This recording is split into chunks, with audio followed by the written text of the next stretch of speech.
Hey, what's going on, guys? I'm Dr. Boyce Watkins from Your Black World and the Black Business School, and I wanted to share something with you. Basically, based on most studies, rich people actually have habits that are different from everybody else. I'm not just talking about people that had money handed to them. I'm talking about people that actually were self-made in terms of their wealth. Habits are everything in terms of what you end up with. If you give all your money away, you're not going to have any money, etc. And one of the things I wanted to make sure you understand about wealth and making money, which is in contrast to what you typically hear in the media, where they almost make it look like it happens by magic or happens by luck, or it depends on which politicians are in office, is most wealthy people, about 90% or more, they are investors in terms of how they build their wealth. Most of them invest in real estate, and a large percentage of them invest in the stock market. So, me, I'm a finance professor. You guys know that. And when we looked at the difference in the gap in wealth between middle class and upper class, that gap was almost entirely described or defined by stock market participation, whether you participate in the stock market. The gap between the poor and the middle class was mostly defined by real estate participation. So basically, rich people tend to invest in stocks and bonds, and stocks and bonds and real estate. And then a lot of them become entrepreneurs. That's how they make insane amounts of money. Middle class people are homeowners, right? That's how they build their wealth. Poor people don't, unfortunately, invest in anything, either because they can't or because they chose not to. It all depends, right? There are some people who start middle class and end up poor because they give everything away. There are some people who are poor who had opportunities to rise up, but instead spent their money on, disposable things, food and shoes and stuff like that. I mean, and this isn't blaming the poor for their condition, because it becomes a very political conversation, which I think is inherently disingenuous and unfair to those who are really trying to understand how to solve the problem. But the conversation is one that we tend to have in a way where we're not blaming the poor, right? We're not making them, but the flip side of saying we don't want to blame the poor is to say that we want to convince the poor that their condition has nothing to do with their actions. And that would be a lie too. That's a lie. That's sort of a double lie, right? It's a lie to blame the poor for the conditions of America in terms of how economics is done in this country. But it's also a lie to tell the poor that because you're not to blame, you have no responsibility, no accountability, no probability, no capability of improving your situation. Like, there's nothing you can do, just depend on us politicians to come and save you. And that's a very dangerous mindset to have, and a mindset that just does not work. So what I tend to say is, I tend to maybe tell poor people, like, look, it may not be your fault that you were born poor. It's not your fault maybe that the world is what it is. But the question is, when you get money, what do you do with that money? When you get that money, what percentage of that money do you invest?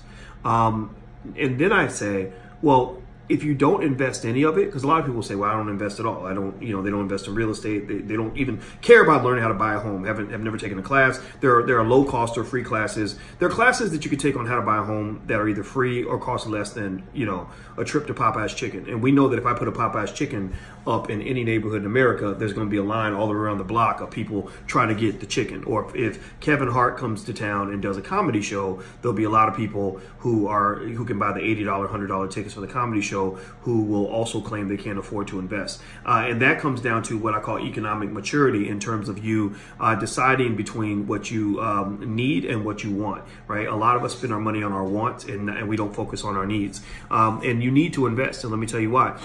When I ask people, I say, well, how much do you invest? How much did you invest last month? And they say nothing. Then I say to them, I say, okay, so how do you think that you're going to get wealthy if you don't invest? Wealth is like a garden. It's like a harvest on a farm. You plant seeds, and then the seeds grow into food, and then you harvest the food. So I tell them, I say, well, how do you plan to have a harvest if you don't plant any seeds? If you plant nothing, then you'll grow nothing, right? And they're like, yeah, that's true. So how do you think that wealth is going to happen if you don't plant any seeds to obtain wealth? You see, wealth tends to come to those who plant seeds.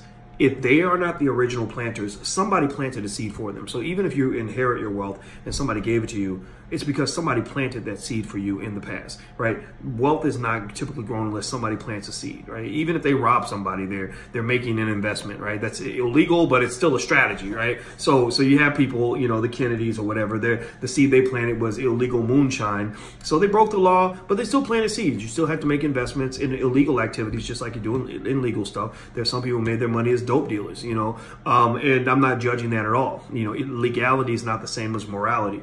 But what I want you to really understand is that the vast majority, if not all, wealthy people are investors. And if you don't have a shot, if you don't take the time to ever learn how to be an investor, then you pretty much have reduced your chances of being wealthy down to zero. You know, to try to be wealthy without investing is like saying, I want to win an NBA title, but I don't want to go on to the basketball court. I want to win the Super Bowl, but I don't want to touch a football or put on a helmet, right?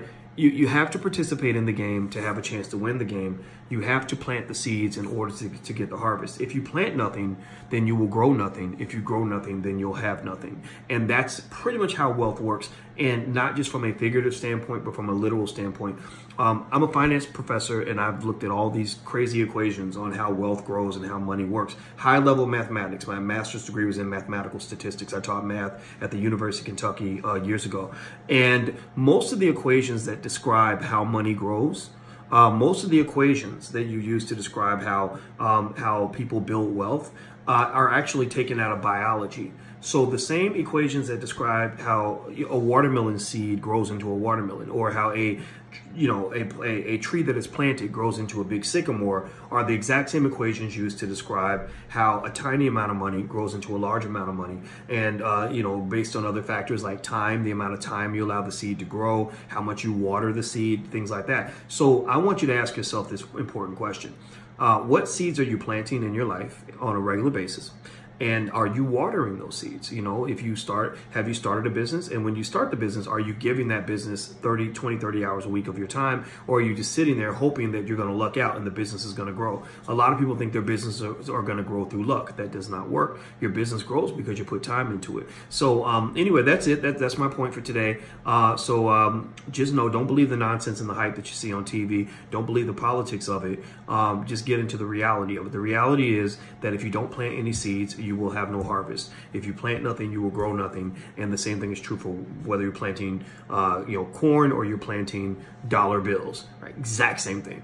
Okay, so I'm out of here, guys. If you want to learn more about wealth building, stuff like that, you can actually sign up for my stock market investing class. It's really popular. A lot of people like it. It only costs you about $3 a day. You can go to theblackstockmarketprogram.com. That's theblackstockmarketprogram.com. Please hit the thumbs up button, share button, subscribe button, like button, share this video with your family, because we're trying to push upon black folks and not just black folks, just anybody who's watching, that if you want to get ahead, you got to push yourself ahead, and we have opportunities. We just have to use them. So I'm out of here. Have a good day. I'll see you soon. Bye-bye.